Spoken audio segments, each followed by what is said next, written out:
ریاست جموں کشمیر کے وہ سیاہ و سفید کے مالک رہے ہیں، اور صرف خود ہی نہیں بلکہ خاندانی طور پہ جو ہے ان کے والد صاحب نے بھی حکومت کی اور ان کے بیٹے نے بھی حکومت کی، اور یہی کشمیر کا سب سے بڑا المیہ ہے، ورنہ کشمیریوں کو آج یہ دن دیکھنا نہ پڑتا۔ یہ جو نسل در نسل آپ حکومتوں کو منتقل کرتے ہیں، اسی سے جو ہے وہ دراصل جو ہے آپ کی چونکہ انٹائٹلمنٹ جو ہے وہ بنتی ہے ورثے میں، تو آپ اگر حکمران باپ کے بیٹے ہیں تو آپ کے پلے اگر کچھ بھی نہیں ہے، کوئی صلاحیت نہیں ہے، کوئی ویژن نہیں ہے، کوئی سوچنے کی کوئی وہ ہے نہیں، لیکن اس کے باوجود آپ کو اقتدار ملتا ہے چونکہ وہ آپ کو ورثے میں ملتا ہے، اور اسی پہ دنیا میں سارا شور جو ہے وہ اسی پہ رہا ہے کہ جب آپ کو اس طرح ورثے میں اقتدار ملتا ہے تو پھر آپ چونکہ اس کے اہل نہیں ہوتے تو آپ پھر اس میں جو کام کرتے ہیں اس کی وجہ سے پوری کام کو جو ہے وہ بھگتنا پڑتا ہے۔ اب میں بارہ یہ عرض کر چکا ہوں کہ دیکھیں شیخ عبداللہ جو ہے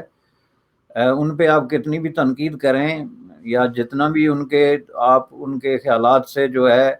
آپ کا عدم اتفاق ہو، لیکن وہ ایک بہت بڑے لیڈر تھے اور ان کا عوام میں بہت بڑی ایک مقبولیت تھی، اور اس کی وجہ یہ نہیں تھی کہ ان کے باپ کوئی وہاں کے وزیر اعظم تھے یا کوئی جاگیردار تھے، بلکہ اس کی وجہ یہ تھی کہ وہ عوام سے اٹھے تھے، ایک سکول ٹیچر کے جو ہے وہ جگہ سے اٹھ کے تو انہوں نے ایک پولیٹیکل سٹرگل کی اور سوسائٹی میں اپنی سپیس بنائی۔ تو اس طرح کے جو پالیٹیشین ہوتے ہیں ان سے اگر غلطیاں ہوں بھی، اور غلطیاں ہوتی ہیں، اور ڈیفینیٹلی شیخ صاحب نے بھی بہت بڑی غلطیاں کی ہیں، لیکن اس کے باوجود ان کی جو انٹائٹلمنٹ ہے نا وہ رہتی ہے، چونکہ وہ دھرتی سے جڑے لوگ ہوتے ہیں، عوام سے جڑے لوگ ہوتے ہیں، تو ان کا پھر عوام کی نبض پہ یاد ہوتا ہے۔ تو اب ان کے بعد انفارچونیٹلی اب فاروق عبداللہ صاحب کو ایک سونے کا چمچ یا چمچہ کہہ لیں آپ، یہ لے کے پیدا ہوئے اور آ کے اقتدار میں بیٹھ گئے، تو ان لوگوں نے جو کام کیے وہاں پہ نسل در نسل، اس کے بعد عمر صاحب آئے۔ اس میں پہلا سوال تو یہ پیدا ہوتا ہے کہ چلیں یہ جلوس اب کہاں نکالیں یا نہ نکالیں، لیکن میں آپ کو لکھ کے دے دیتا ہوں کہ انہوں نے کئی جلوس نہیں نکالنا ہے، یہ بارگیننگ کرتے ہیں انڈین حکومتوں کے ساتھ، اور یہ اس وقت اس انتظار میں بیٹھے ہوئے ہیں کہ کسی طریقے سے ہمیں کوئی آفر ہو کہ ریاست میں نیکسٹ جو بھی الیکشن کے نام پہ کوئی بندوبست ہوگا اس میں حکمران ہم ہوں گے۔ اب اس میں چونکہ دو طریقے ہوتے ہیں، تین طریقے ہیں اس وقت کہ آپ کس طرح جو ہے وہ کشمیر کو واپس اپنی عملداری جو نسل در نسل عملداری ہے اس میں شامل کر لیں۔ ایک طریقہ تو جمہوری طریقہ ہوتا ہے نا کہ آپ اتنے طاقتور ہوں اور عوام پہ آپ کا اتنی بڑی مقبولیت ہو اور الیکشن پہ آپ کا اتنا بڑا ہولڈ ہو کہ انڈیا چاہے یا نہ چاہے آپ ایک تھرو ڈیموکریٹک پروسیس کے الیکٹ ہو کے آئیں، کیونکہ پورے ہندوستان میں بہت ساری ریاستیں ہیں اور ہر ریاست میں ضروری نہیں کہ وہی ہوتا ہے جو سینٹرل گورنمنٹ چاہتی ہے، وہاں پہ ظاہر ہے مخالف خیالات رکھنے والے لوگ بھی الیکٹ ہوتے ہیں، اور کیوں ہوتے ہیں کہ ان کے اس دھرتی پہ اور عوام کے اندر جڑیں ہوتی ہیں۔ اب یہ بات کیوں نہیں کر سکتے کہ ان کو خود پتا ہے کہ یہ ایک بار بھی اقتدار میں جو ہے وہ فیئر طریقے سے نہیں آئے ہیں، جتنی دفعہ ان کو اقتدار دیا گیا بطور رشوت دیا گیا، اور بطور رشوت دینے کا مطلب یہ تھا کہ ان کے جو مخالفین تھے ان کو چپ کرانے کے لیے یا ان کو تقسیم کرنے کے لیے یا اس طرح کے دوسرے مقاصد کے لیے ان کا آگے آنا جو ہے وہ ضروری تھا۔ اب آگے سچویشن یہ ہو گئی ہے کہ ان کو پتہ چل گیا ہے کہ ایک ڈیموکریٹک پروسیس کے اندر ہم جو ہے وہ دوبارہ اقتدار میں نہیں آ سکتے، تو پھر باقی دو راستے ان کے جو بچتے ہیں اس میں ایک تو یہ ہے کہ یہ بہت بڑے کو ریولیشنری بن جائیں، جو کہ یہ بن نہیں سکتے، چونکہ اس پوائنٹ پہ ایون محبوبہ مفتی بھی ان سے آگے نکل گئی ہے، وہ ابھی تک پابند سلاسل ہے یا نظر بند ہے یا جو بھی ہے، جبکہ عمر صاحب معافی مانگ کے باہر آ گئے ہیں، اس کے بعد دلی کے ایک آدھ دورہ بھی کر چکے ہوئے ہیں، سارا کچھ ہے، یہ بھی ادھر ادھر گھومتے پھرتے ہیں، جس کا مطلب یہ ہے کہ اس حد تک انہوں نے مکمکاؤ کر لیا کہ بھائی یہ جیلیں یا نظر بندیاں جو ہیں ہم سے نہیں کاٹی جائیں گی، تو آپ ہمیں چھوڑ دیں، ہم نے کچھ نہیں کرنا، اور باہر نکل کے تو ظاہر ہے یہ کچھ نہیں کرتے، ایون کہ ایک سٹیٹمنٹ بھی آج تک انہوں نے 5 اگست کے واقعے پہ کلیئر سٹیٹمنٹ انہوں نے نہیں دی ہے۔ تو ان کا مقابلہ اس وقت جو ہے وہ محبوبہ مفتی سے ہے، تو وہ جو ہے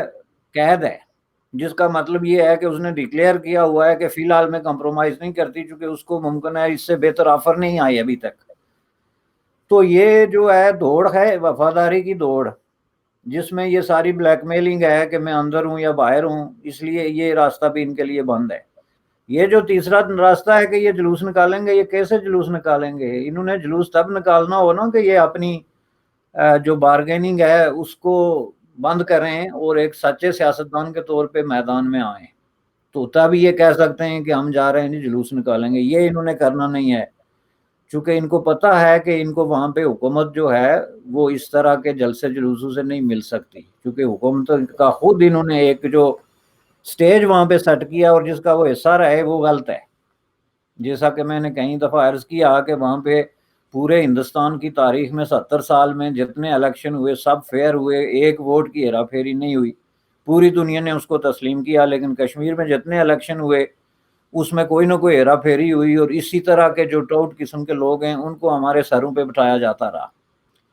اب یہ گزشتہ 1 سال سے جو ان کے ساتھ ہاتھ ہوا یہ ان کی حرکتوں کا نتیجہ تھا، کیونکہ انڈیا کو اگر کچھ یہ ذرا بھر بھی پرواہ ہوتی نا کہ یہ لوگ کچھ بیچتے ہیں یا ان کی ریڑھ کی ہڈی میں کوئی طاقت ہے، تو وہ ان سے اعتماد میں لیے بغیر یہ کام نہ کرتے۔ ان کو اگر پتا ہوتا کہ یہ کھڑے ہو جائیں گے اور جلوس نکالیں گے اور مرنے مارنے پہ اتر آئیں گے تو وہ قطعاً یہ کام نہ کرتے۔ ان کو پتا تھا انہوں نے کچھ نہیں کرنا، اور یہ ساری ڈرامہ بازی تھی، یہ نظر بندی کی، یہ سب جو ہے نا یہ ٹوپی ڈرامہ جس کو کہتے ہیں پرانے محاورے میں، وہ تھا۔ اب یہ آگے ہو گئے ننگے، اور اب یہ اس طرح کی باتیں جو ہیں وہ کر رہے ہیں انفارچونیٹلی۔ لیکن اس سے بڑا المیہ یہ ہے کہ یہ جو زبان بولتے ہیں وہ ایک ٹھیٹھ قسم کے مولوی کی زبان انہوں نے بولی ہے۔ ہاں، انہوں نے یہ کہا وہاں پر کہ ہمارے سارے دکھ تکلیف کی وجہ یہ ہے کہ ہم نے اللہ کا راستہ چھوڑ دیا ہے، ہمارا ایمان کمزور ہے، اور ہمیں چاہیے کہ اپنے ایمان کو درست کریں، اللہ کی طرف رجوع کریں، شاید تبھی ہمارے تمام مسئلے حل ہوں گے۔ تو میں جب انہیں سن رہا تھا تو مجھے یہ محسوس ہوا کہ یہ وہ فاروق عبداللہ تو نہیں ہے جو کہ ایک سیکولر جموں کشمیر میں بلیو کرتا تھا، یہ وہ فاروق عبداللہ تو نہیں ہے جو یہ کہتا ہو کہ میں اس دھرتی کا بیٹا ہوں اور یہ ہندوستان میری ماں ہے۔ یہ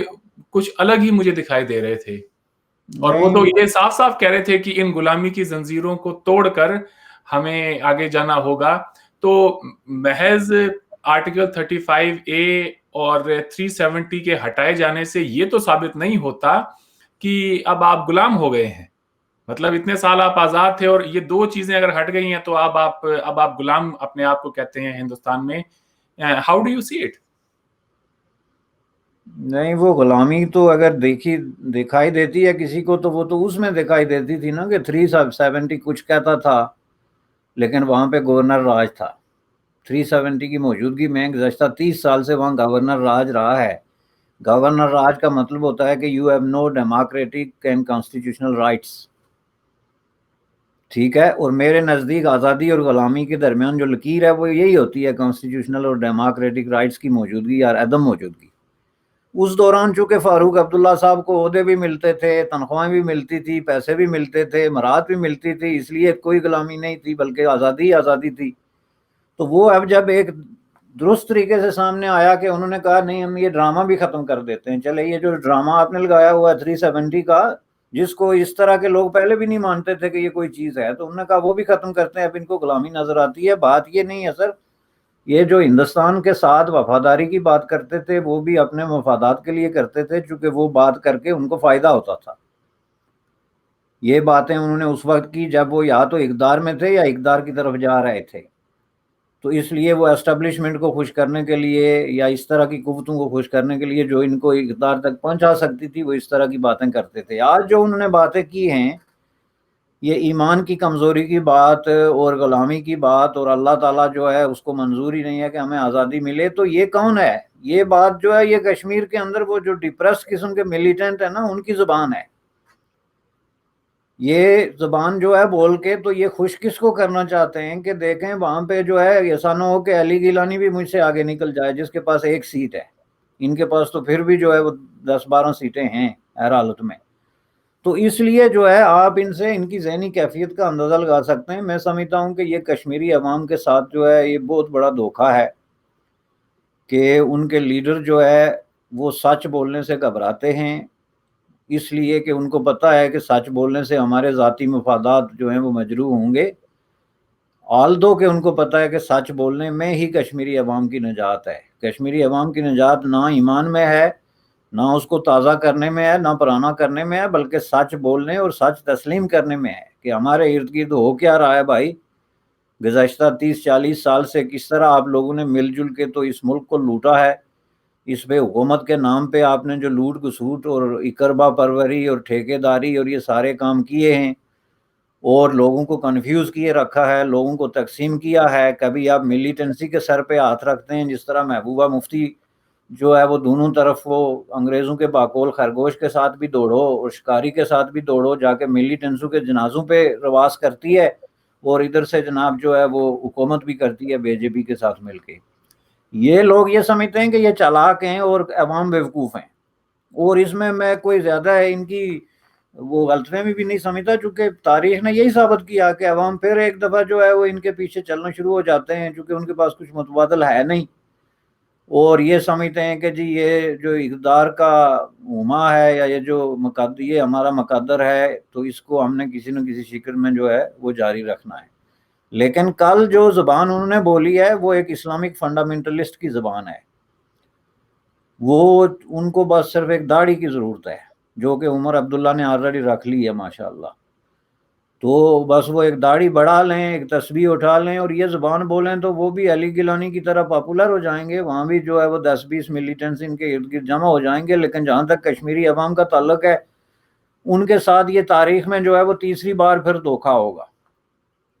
ایک دفعہ اس وقت دھوکہ ہوا تھا جب مہاراجہ ہری سنگھ جو ہے اس کے وقت میں مہاراجہ ہری سنگھ کی یہ ذمہ داری تھی کہ وہ کشمیری لوگوں کی دیکھ بھال کرے اور ان کے مستقبل کو سیو کرے، جہاں بھی کرنا چاہتا تھا وہ، اس سے ہمیں غرض نہیں، وہ ہندوستان کے ساتھ جائے، پاکستان کے ساتھ جائے یا خود مختاری کی، لیکن ذمہ داری اس کی تھی۔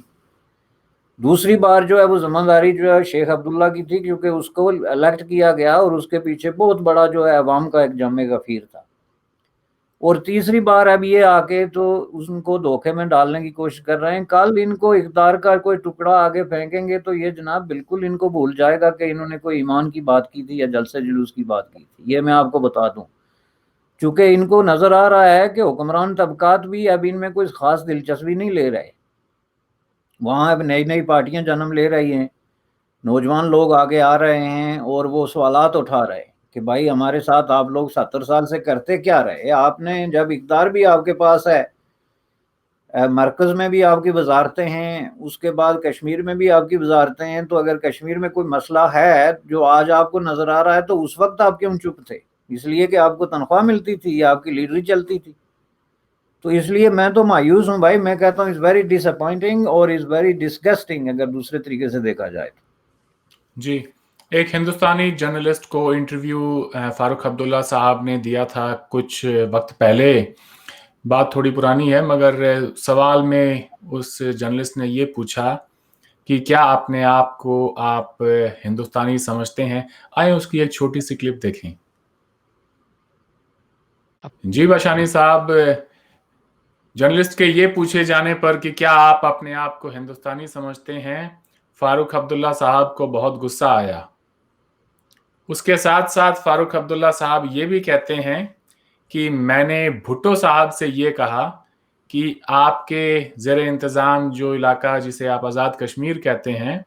آپ اسے بالکل آزاد دے دیں، یونائیٹڈ نیشنز میں ایک سیٹ دیں اور پھر انہیں لڑنے دیں ہمارے خطے کی آزادی کے لیے۔ یہ تو ایک بہت بڑا کانٹرڈکشن ہے۔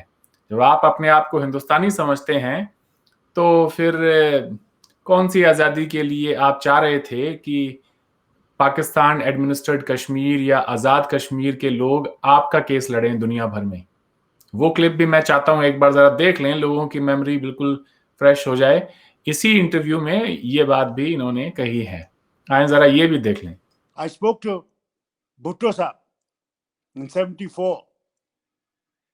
and I asked Bhutto Sahab, I said, why don't you make Azad Kashmir a free Kashmir as a member of Parliament, the United Nations, and let them then fight for this part of Kashmir? You know what his answer was to me? He said, if once a country is made free, how can it be part of us? That is the answer to many of your people who are listening to this. Let those both countries realize that people of this land are free people, and they must be treated like that. They should not be treated as slaves, either by Pakistan or by India. And as free people, they must be given the right to decide their future. That is what National Conference has always believed in.